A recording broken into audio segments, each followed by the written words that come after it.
Hi, this is Dr. Scott, and today we're going to get into a three-part series. Now, we're going to start this on a Monday. We're going to do the next one on a Friday, and then we're going to do the next one on a Monday again. The first one, and I'm looking over here because it's where my notes are, it's a video history of NESARA evidence, and it's Clinton through 9/11. The second one is a video history of NESARA, and it's Bush through the fake bailouts and then Obama. And the last one will be Obama to Hillary, then Trump's EOs. And we're going to show you a whole bunch of those little things. This kind of came to me. I mean, I remember there was went to bed at 10, got up at 1, just had not a great night of sleep. And then, I just rolled over until 1:30, and then, just got up and messed around a little bit, watching some stupid YouTube videos, and then tried to sleep again. But at 3:30, I was just like, I'm never going back to sleep. So from 3:30 till about 5 o'clock, and then really another couple hours longer later on, I spent pulling kinds of videos, and then I had to reorient them a little bit more, just thinking about these, because a lot of people, sometimes they like the information that you see, but you know what, when you go back and see the original videos, and these are older videos.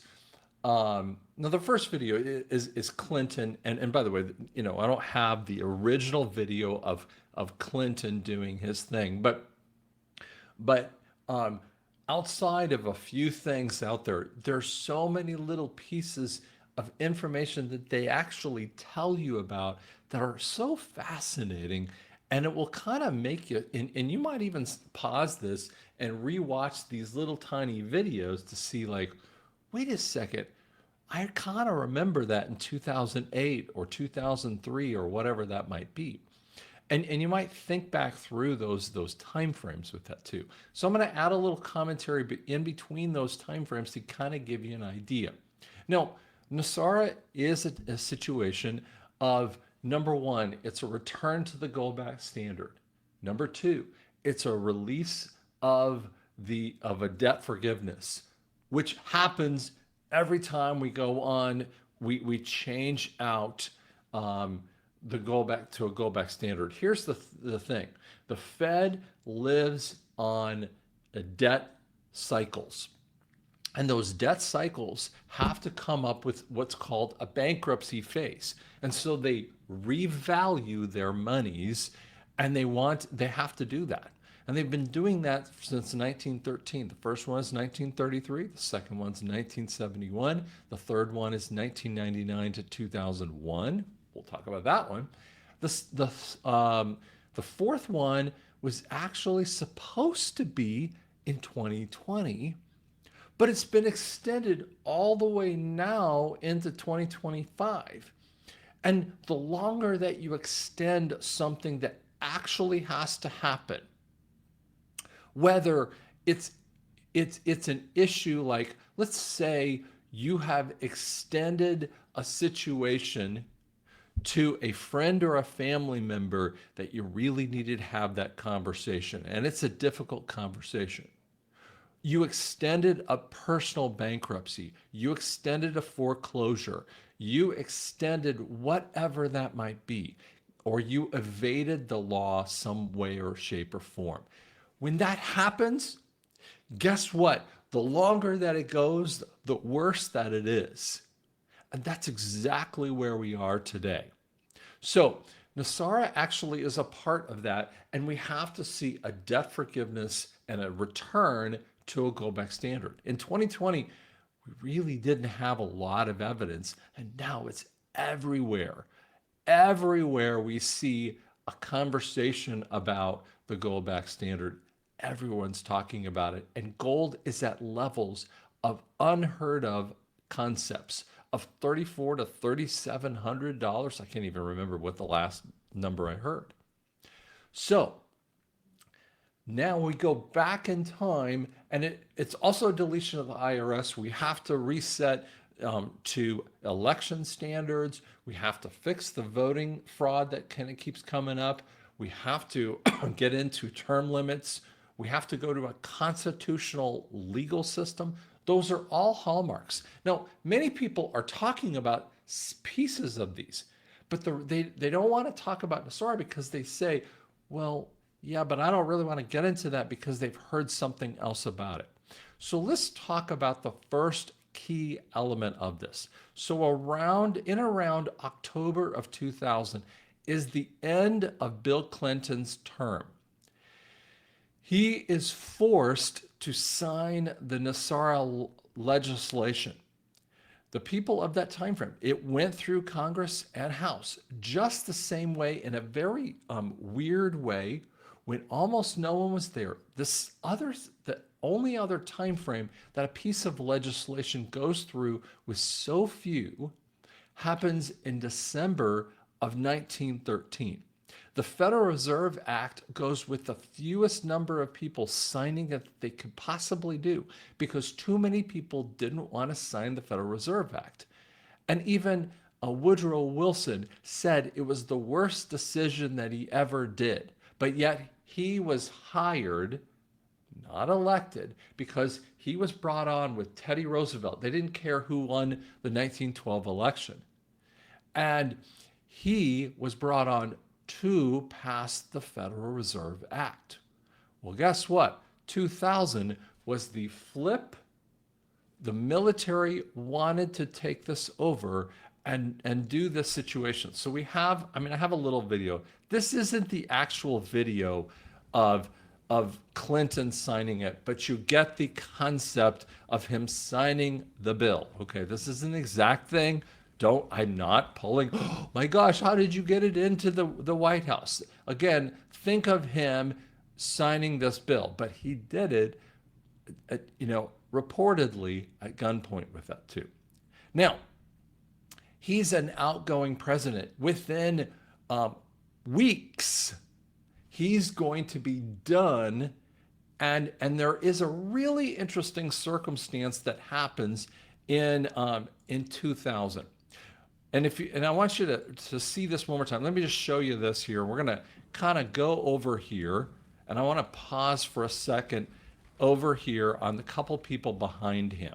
Okay, Gore is the VP of the time. Okay, these are other idiots, and don't get it. These are Senate, and Congress with that too. Gore is running at the same time. He's a two-term VP. So Gore is running along with W. Bush, or Poppy's son. Now, there is a huge fraud issue that's going on that will happen within weeks of this potential circumstance that was happening in the White House. And it was the hanging chads that were occurring in of the Florida election. And it was a hotly contested election. And what happens in a constitutional level election when it is neck and neck, and Florida goes one way or the other, and it doesn't matter if it goes one way, the other person loses. And it goes all the way up to SCOTUS courts. See, they were fighting it in the Florida courts. It goes up to SCOTUS courts. Both Gore and Bush were getting intel inside briefings. Now, both of them were legally able to get briefings. Now, you ask why I'm talking about that. Well, Bush was a governor, so he didn't have any necessarily bad marks against him at the time. Of course, we know a lot more now. And Gore was the VP of the time frame, so either one of these had this. Now, I was talking to James Langford, the senator from Oklahoma, and when I was complaining to him about Trump and idiot Biden in 2020, about both of them getting intel briefings in 2020 all the way through up to January 6th, he referenced this information back to me. And I said, neither one of them had a problem compared to Biden and the Hunter Biden laptop. Okay, so That is the backdrop of one event that is occurring. So they had put this in place. Now, at the time of 9/10, and I'm going to bring this up on the screen. I'm going to pause this for a second. Up to 9/10 of 2001, Bush is in office for about 9 months. Rumsfeld is kind of a controversial guy. No one really liked him as the DOD chair, and or so however you want to call that. So he, I remember I didn't even like him at the time frame. I mean, I was very strong Republican of the time frame. Now, he is speaking at 9/10, the day before 9/11. Both Cheney, the VP, and Bush are out of the office, and that is very inappropriate. I'm sure there are time frames when that can happen, but it is incredibly inappropriate not to have one of them in the White House. Who's in the White House right then? Purportedly, Poppy Bush.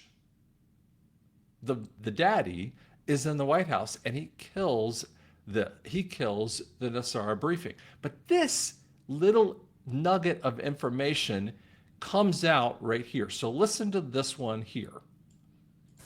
But governments can't die. So we need to find other incentives for bureaucracy to adapt and improve. Think about that for a second. Now he's talking on 9/10, and he's talking from a DOD level. Governments must survive, and they must adapt. But wait a second. What are you talking about? Who's coming against the government, right?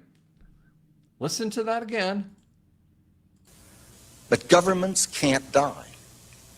So die. we need to find other incentives for bureaucracy to adapt. Other incentives for bureaucracies to adapt. That is just a crazy statement. I don't even remember that one being said.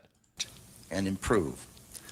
The technology revolution has transformed organizations across the private sector. But not ours, not fully, not yet. Our financial systems are decades old. According to some estimates, we cannot track $2.3 trillion in transactions. Wait a second. They couldn't find $2.3 trillion in transactions, and he is the Secretary of Defense. What? And we're only talking about the Secretary of Defense. That doesn't have anything to do with Secretary of State or DOT or any other one. We're just talking about the Rumsfeld. Who has $2.3 trillion? Who gave him the money? And I would tell you, the good guys. You guys would call them the White Hats. I like to call them the anti-Cabal. This was brought in to start NESARA. So we're backing up. These are decades old. According to some estimates, we cannot track $2.3 trillion in transactions. We cannot share information from floor to floor in this building because it's stored on dozens of different technological systems that are inaccessible or incompatible. I mean, this, again, I remember hearing this, but I didn't remember the wordings. And if you're listening to this for the first time, or even first time in 25 years, this is startling information when you realize the gravity of it when you look back on it, right? When we go back to the future, in essence, kind of thing with this. Now, watch Bush. This is Bush when he is down at that little that school in Sarasota. I think it's in Sarasota here. Boys and girls, sound this word out. Get ready. Steal. What word? Steal. Yes, steal. Read these words the fast way. Get ready. Play. Yes, play. Get ready. Must. Yes, must. On page 153.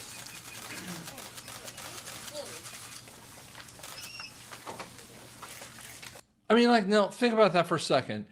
Does he know the process? Some people would say he had plausible deniability at this point. Maybe he didn't. Maybe he did. At the count of three, everybody again.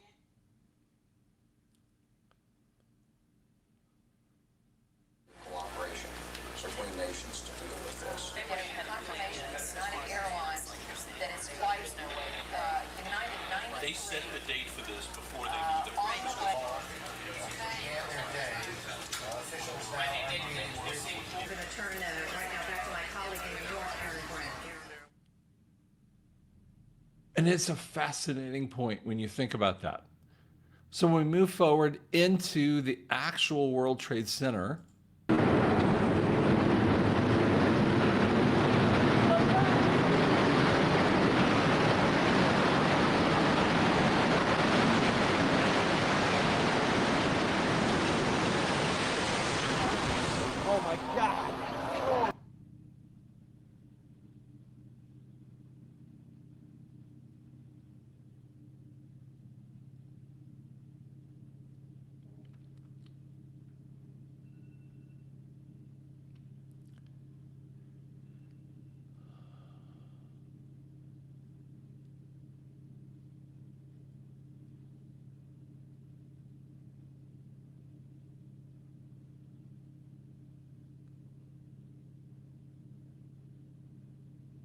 it's almost difficult to watch, right?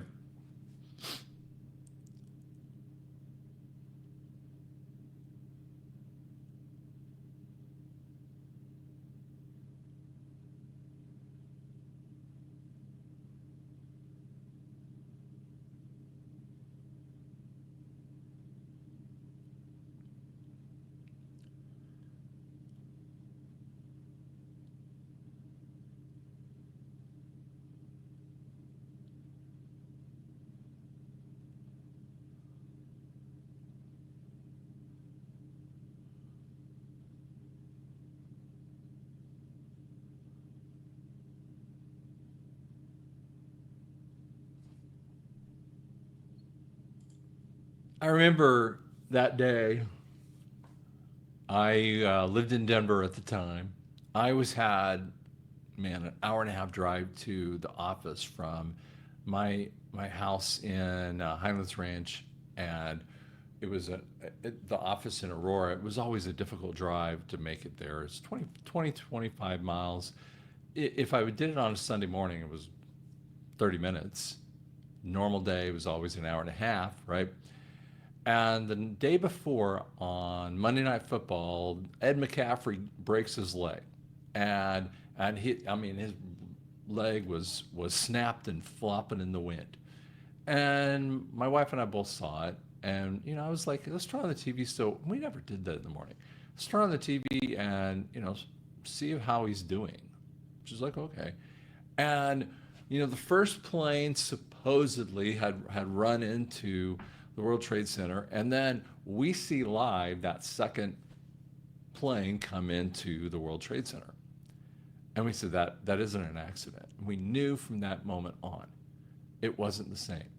It was an hour and a half drive up to the office. I didn't listen to anything about it at that moment, and by the time I made it up an hour and a half later, those planes, those two buildings had come down in an hour and a half, which is an incredibly short amount of time frame for planes to come down on 60, 70 floors up, that they would come down in that kind of way.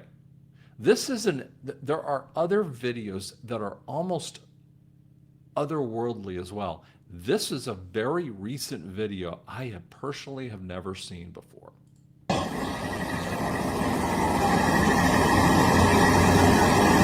There goes another person, guy.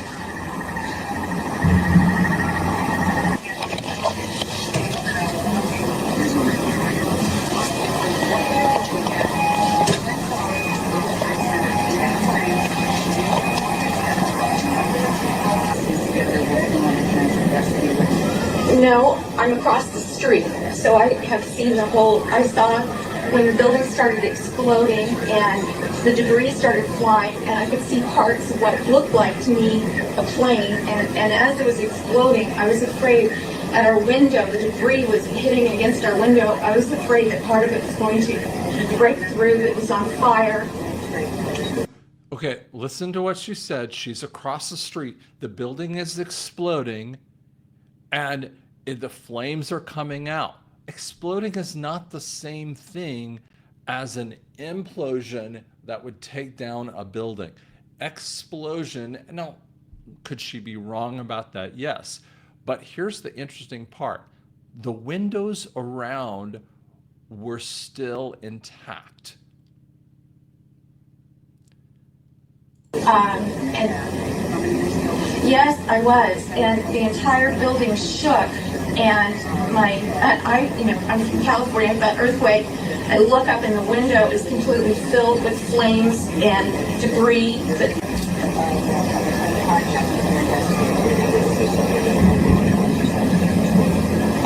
You can hear more explosions.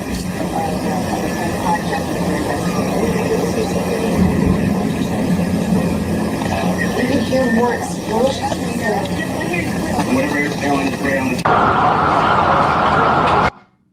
And she hears more explosions. Okay, was there one explosion? Was there multiple explosions? People who were actual building experts, tons of them, have said a building could not come down in this kind of way.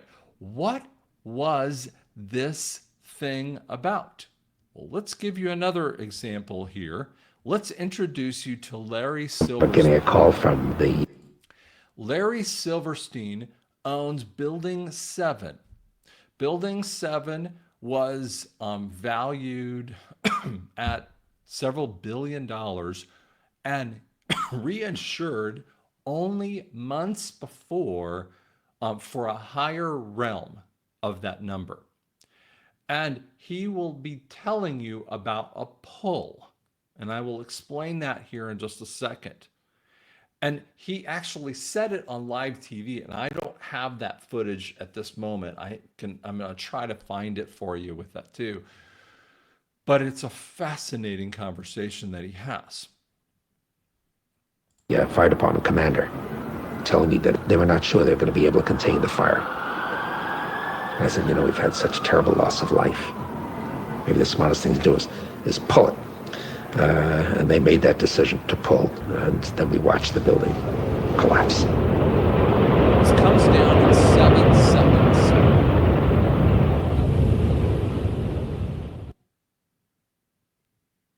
Okay, so let me explain a pull of a building.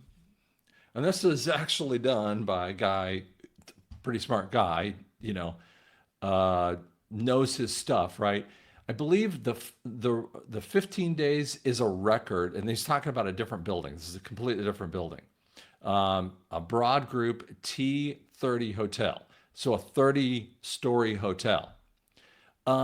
It takes an incredible amount of work, a manpower, fast manpower, more resources to do this.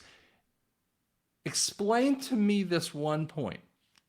How does the fire department decide upon a pull? A pull is actual explosions all the way around a building to take it down. So I ask you this question. Who made the decision to pull a building in less than a couple hours, and who could bring it down in 7 seconds? Or what's more likely than that? What's more likely is that those buildings were preset to come down because they came down with such precision that they came down in ways that did this. So what was in those buildings that is related to the NESARA thing? The JFK files that would have sealed the fate of the CIA and the government officials.